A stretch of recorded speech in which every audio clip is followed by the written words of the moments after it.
Hello students, in the last lecture we did Kirchhoff law. Now today we will say an example related to a Kirchhoff law. A network is given, the network is in a form of a cube and each wire of this cube, so there are 12 wires, have a resistance R. The resistance of each wire is taken as capital R. So actually in a diagram they have drawn the resistance like this. So these are the resistance. The wires are identical, so the resistance connected in each wire given is also same. So this is the resistance R given in each wire.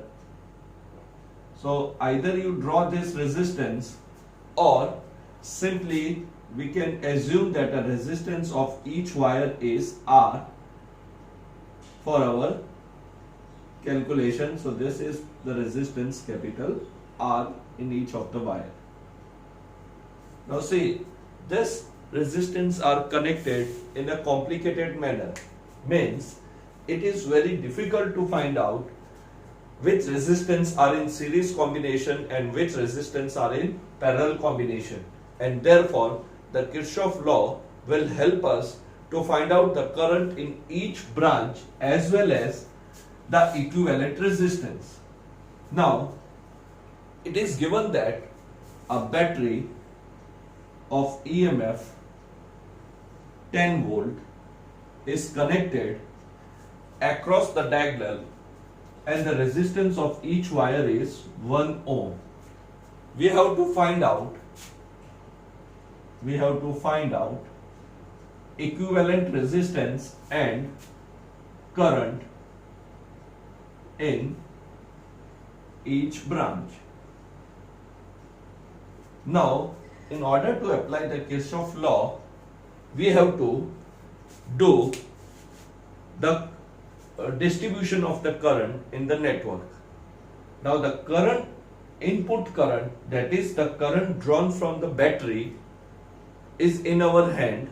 It is not given, so I can assume the current to be any value, and then I apply the Kirchhoff first law as well as the second law for the division of the current in various in various branches. So this A, B, B, C, C, D, A, D, E, F, F, G, they are referred as a branch of a network. So this input current or the current drawn from the battery is in our hand. Now how to divide the current in this network? So suppose I come at a point A. This is a point A. I will count the total path from the high potential to low potential by the shortest route.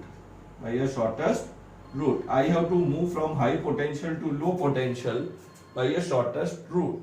So suppose some current comes at point A, so that is a junction. Then the current is divided into, if you see, the current is divided into three parts: AB, AD and AE. Now let us see the path involved in this from high to low potential. So the current AB, then BC and CG. So there are three wires or three resistors come in my path. So this is, if the current is going from A to B, it is AB, BC, CG. That is the shortest route I will find out.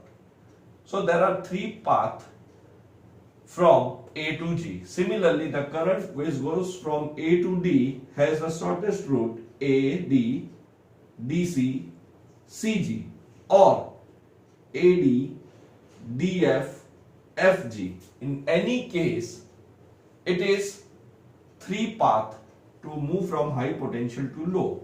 So here also I can see AB, BC or CG, or AB, BH or HG. That is a 3 path. Similarly, one current will go from towards A. So AE, EF, FG. Again 3 path. Or AE, EH, HG. So see, when we come to a junction A, the current is divided into 3 branch. And if I move in a 3 branch to a low potential, the path or the wires, all the wires are identical, having an identical resistance. So the path or a wire are identical, that is 3, 3, 3 in each branch. Equal path or equal length, then the current should be equal. So if I take the current moving out from the junction is I, then our input should be 3I. So input will be decided later on. First we will see how much current flow out from the junction A. So the current approaching the junction should be 3I, because Kirchhoff first law or the junction rule says the sum of the current entering the junction is equal to the sum of current leaving the junction. So we have taken 3I current leaving the junction. So 3I current should enter the junction. See, this current drawn from the battery is in your hand. If you take a current I by 3, I by 3, I by 3, then you can write here I. So sometime, suppose I write, let I take the current I, then at a junction A, it should be divided into 3 parts, equal parts. So it should be I by 3, I by 3, I by. But it is advisable that we avoid the fractions so that the calculation becomes easier. So if I have taken this I, no problem, the current can be written as I by 3, I by 3, I by 3. But let us see what happens if we move forward. Now this I current comes at a point B. This I current comes at a point D. And this I current comes at a point E. Again they are the junction. B, D and E are the junction. Now they are divided into 2 parts. Count that parts also. So the current B, shortest route, BC, CG, that is 2 wires. BH, HG. So B is divided into 2 equal parts of 2 wires. Similarly, let us divide D. DF, FG, 1 part. DC, CG, second part. So D is also divided into 2 parts. Come to E. EH, HG, EF, FG. So again, when this I current comes to a junction B, D or E, it is further divided into 2 equal parts. So now the current should be equally divided. So for 3 wires we have taken I current. Now we have 2 wires. Each junction is divided into 2 further branch. So the current should be equal. Remember, equal length, equal current. Now if this I approach B, that is the junction, current entering the junction B is I, so current leaving the junction should also be same. It is 2 equal parts, so it should be I by 2, I by 2, I by 2, I by 2. Then D can be written as D2C I by 2, D2F I by 2. Similarly, E2H I by 2, E2F I by 2. But again there comes a fraction. So what I will do now, instead of taking the fraction, I put this current as I, this current as I. So the current leaving the junction B is 2I. So the current approaching the junction should be 2I. So I put here 2I. Same thing is applicable at D. D2C I take I. D2F I take I. So the current approaching junction D should not be I, it should be 2I. So I take this 2I so that our calculation becomes easier. Similarly, the current at junction E is I. Instead of that, the current leaving the junction is I, current leaving the junction from E to F is I. So the current approaching junction E should be 2I. So now again come to point A, 2I, 2I, 2I. So input can be changed to 6I. Now there is no friction in the branch. Now see, from B to C the current is I. Then the current coming from D is also I. So the current approaching C is I. So current leaving the junction C is 2I. Similarly, current from B to H is I and E to H is also I. So current I is approaching from E and B. So current leaving the junction H should be 2I. Similarly, current from E to F is I and current from D to F is also I. So current leaving junction F is 2I. So this 2I comes to G, 2I comes to G, 2I comes to Z, total becomes 6I. So the current entering the junction A is 6I. Current leaving the junction G in the end is also 6I. So whatever current is drawn from the battery, that much amount of current should come back to the battery.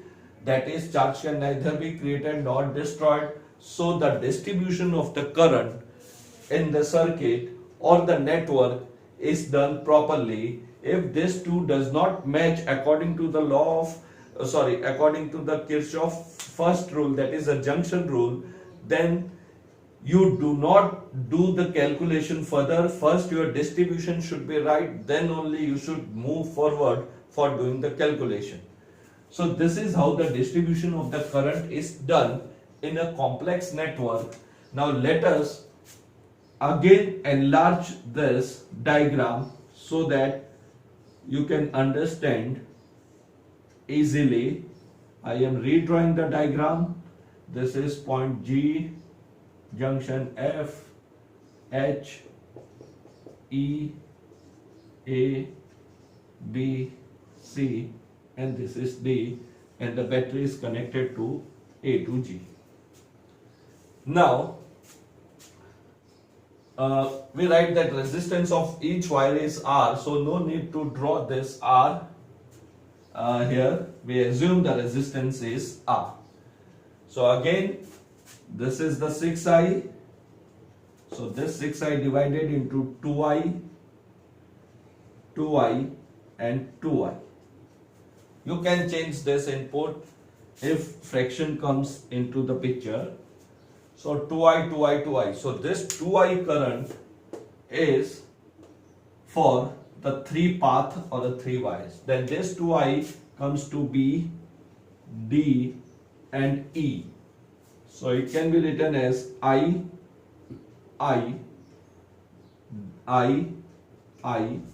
You have to divide the current. You cannot move on one side. Step by step, A is divided further and AB is further divided. Now I come to C junction. So current coming to the C is I, current coming to the C from B is also I, so current leaving C is 2I. Similarly, current approaching H is I, current approaching H from B is I, so current leaving H should be 2I. Same thing, D to F I, E to F I, so current leaving F is 2I. All this 2I approach junction G and it becomes a 6I. So this is how the current is divided into the circuits or a network. So if you take the current as I, see if you have taken initially the current I, it should be I by 3, I by 3, I by 3. Then it is further divided into 2 parts. So it becomes I by 6, I by 6. So there are fractions. So if you are convenient, if you can easily do the calculation, mathematical calculation with the help of a fraction, you can take current I in the starting only, but that fractions will create problem in our calculation Here the variable is 1 only. Here the variable is 1. I is not known to us. R is given 1 ohms and EMF given is 10 volt. So what is the variable? That is, the variable is what we have taken. We have taken the current I. So in this circuit or in this network, the current is I, that is a one variable is there. Sometime it happens that there are more than one variable, and if there are lot of fractions involved in the calculation, there is a possibility of committing a mistake there in our calculation. So try to avoid the fraction if possible and then do the calculation. So now you have to analyze this circuit, how to find out the equivalent resistance. Now there is one variable, only I is a variable. If I know I can find out the current in each branch of this network. I have to also find out the equivalent resistance, and clearly you cannot figure out which of this resistance are in series combination or which of this resistance are in parallel combination. So the first step is check how many variables you have. If I have two variables, say I and I1, then I have to take two loops. If there are three variables, then you have to take three loops, because three unknown, you should have three equations. That is the rule of mathematics, and you know that. So if the variables are less, the number of equations, linear equations formed will also be less. Now the rule is, first rule, take the loops equal to the number of variables. So if there are two variables, two loops, three variables, three loops. But it is compulsory that a one loop should have the battery in its path. So see the loop, if I tell you take one loop, it can be E, F, G, H. Take another loop, H, G, C, B, H, A, B, C, D, A. So there are many number of loops can be formed from this. And the one loop which will involve battery can be A, B, C, G, E, A. So battery comes in that loop. I can take A, D, C, G, battery E and A. So I have to take one battery loop, that is compulsory. Now here we have one variable only. So I have to compulsory take a loop, any loop, which should also involve this battery in its path. This battery should come in its path. So one variable, one battery loop is compulsory. Now we will apply Kirchhoff's second law. So applying Kirchhoff's second law, that is KSL, is written to the loop. Now I have no option. I have to take only one loop, because there is one variable, and that loop should involve this battery or a cell. So I take a loop A, B, C, G, then a name of battery is written, that is E and A. So I apply this loop A, B, C, then this path G, then outside E, and again I come back to A. Now in Kirchhoff's second law, we have seen that if you are moving in the direction of the current, the potential drop or the product IR should be written negative, and if the current is coming opposite to you, or if you are moving in the direction opposite to the current, then the IR or the product of current and resistance should be positive. And we will substitute equal sign. EMF will be written on one side and IR will be written on the left hand side. So this numerical becomes easier because you have only one variable. Also we have avoided the fraction. So always try to distribute the current in the network and change this current drawn from the battery as per your convenience. It is not necessary that I should take 6I. I may take 3I, and then this becomes I. And then further it becomes I by, here we have I. So I by 2, because it is further divided. So if I take 3I, I by 2, then also there is no problem, you can check that. I can take I, so I by 3. Then further it becomes I by 6, I by 6. So if you are comfortable with the fraction, you can do this exercise and check whether answer comes out to be same or different. The answer should be same. Now, applying Kirchhoff's second law to the loop A, B, C, G, E, A, start moving from A to B. Now, if I move from A to B, I am moving in the direction of the current having resistance R. So here R is not drawn, but you keep in mind each wire has some resistance, that is 1 ohm or R is given. Also, we will substitute all the values in the end. Never take or substitute values initially or in the starting. First you write the equation, and then in the end whatever answer we will get, we will substitute this value. So the product is 2IR, that is you are moving in the direction of current, so minus 2IR. Then B to C, again in the direction of current, so IR. C to G, again in the direction of current, so minus 2IR. Then I come out from this network. Now this wire is a connecting wire.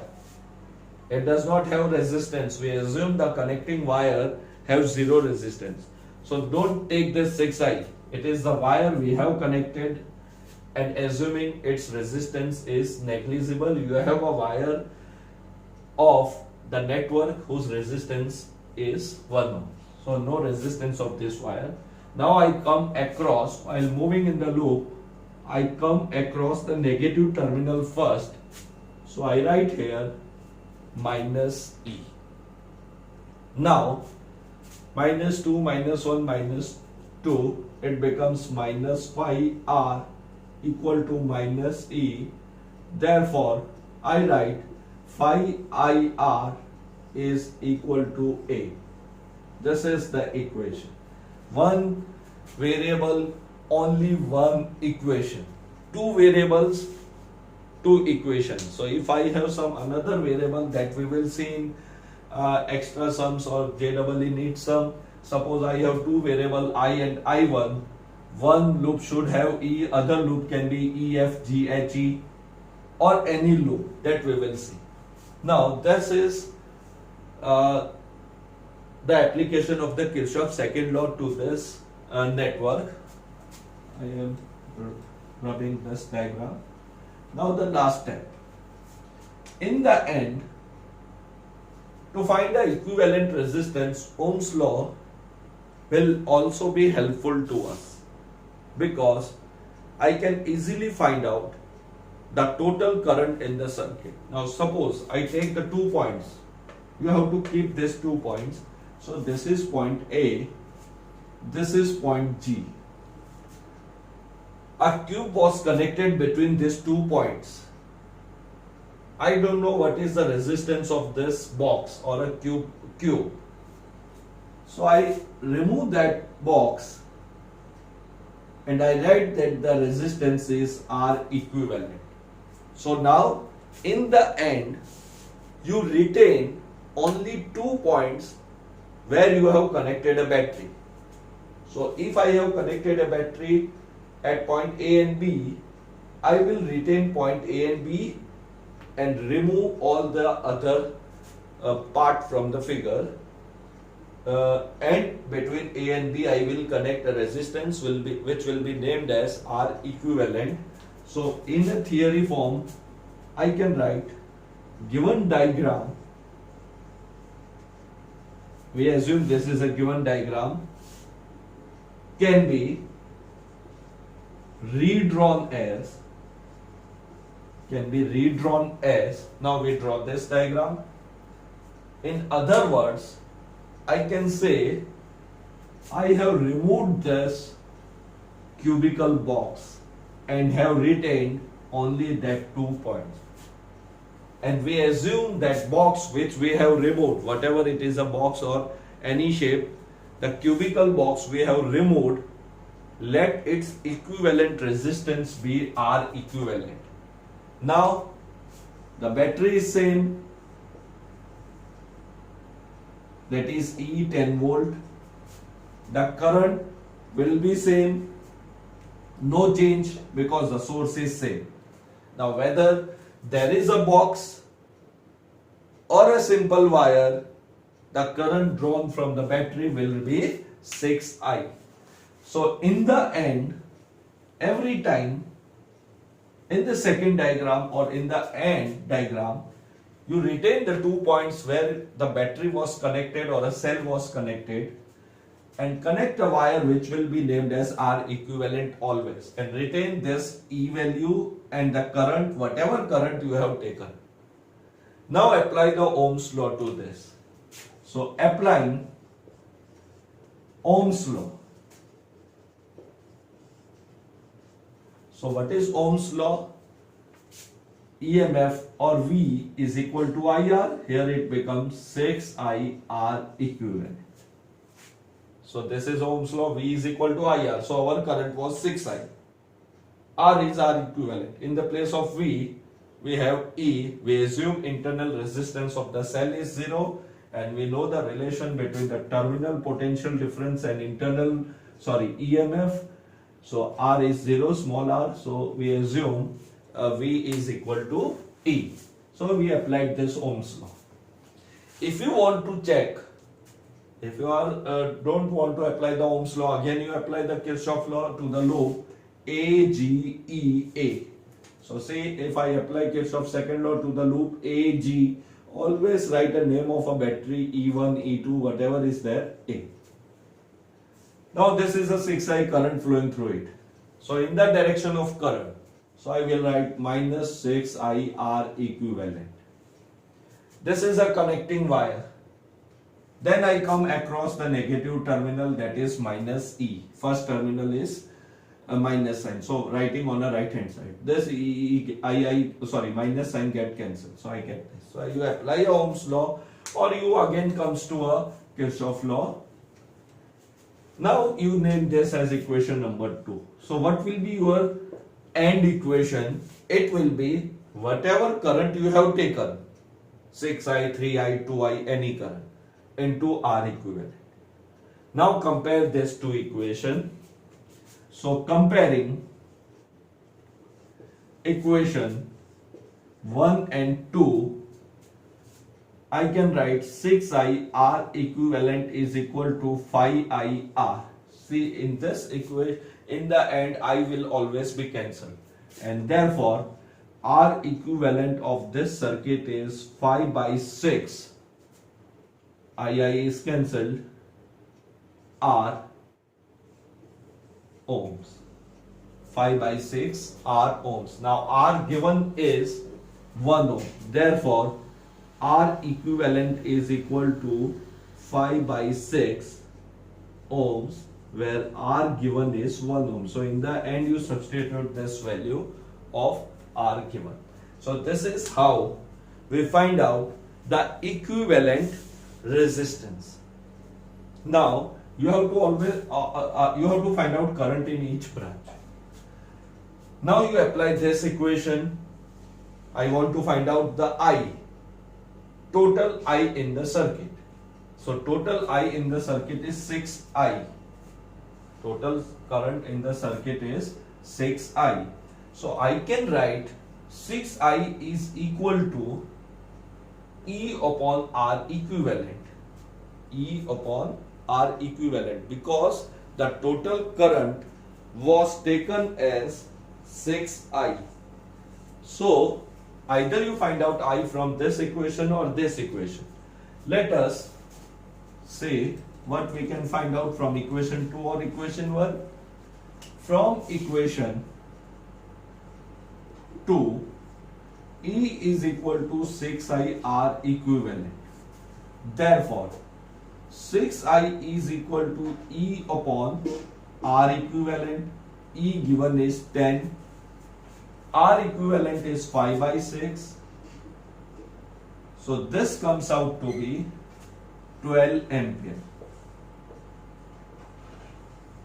So 6I comes out to be 12 ampere. This was your input. And I can be written as 2 ampere. Now in some loop, the current was 3I, 2I like this.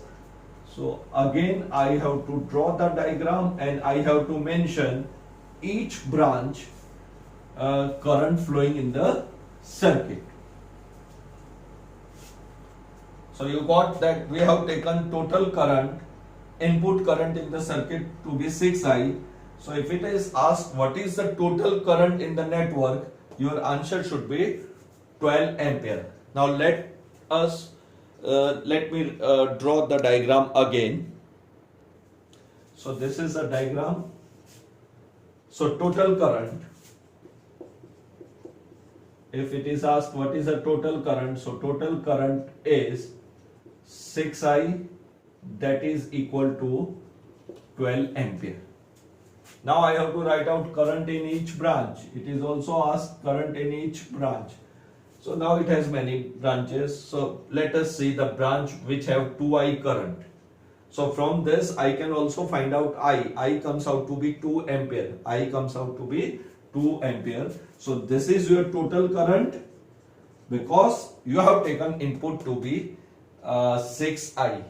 So in any case, whatever input you take, the total current will come out to be 12 ohms.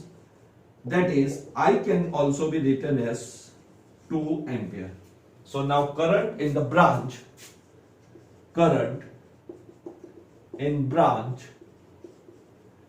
AB, AD, AE, these are the branch which have 2I, and again we have the branch here, that is FG, HG equal to CG is equal to 2I, that is equal to I is 2 ampere, so it becomes 4 ampere. So this branches will have 4 ampere. The other branch, current in branch BC is equal to DC is equal to BH equal to EF equal to EH. So this is 1, 2, 3, 4, 5 and this is 6. So BC, DC, then BH, EF, EH. So that all have I current. So I is found to be 2 ampere. So this is, we can write the current flowing in the each branch. So this is how we analyze.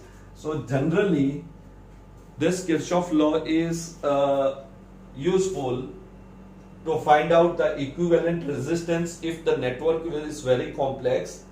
And you see, I have found, or we have found, the current easily in the circuit. So you check whether they ask your current in each branch. So you have to name all the branches. You check whether I have written all the branch or not.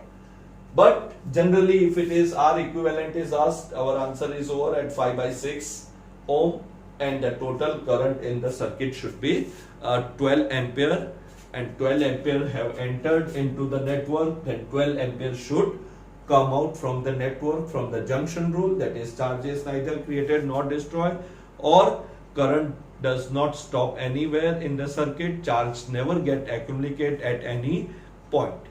So this is one application. Each numerical of Kirchhoff law is little bit lengthy, but it involves simple mathematical calculations. Have a nice day.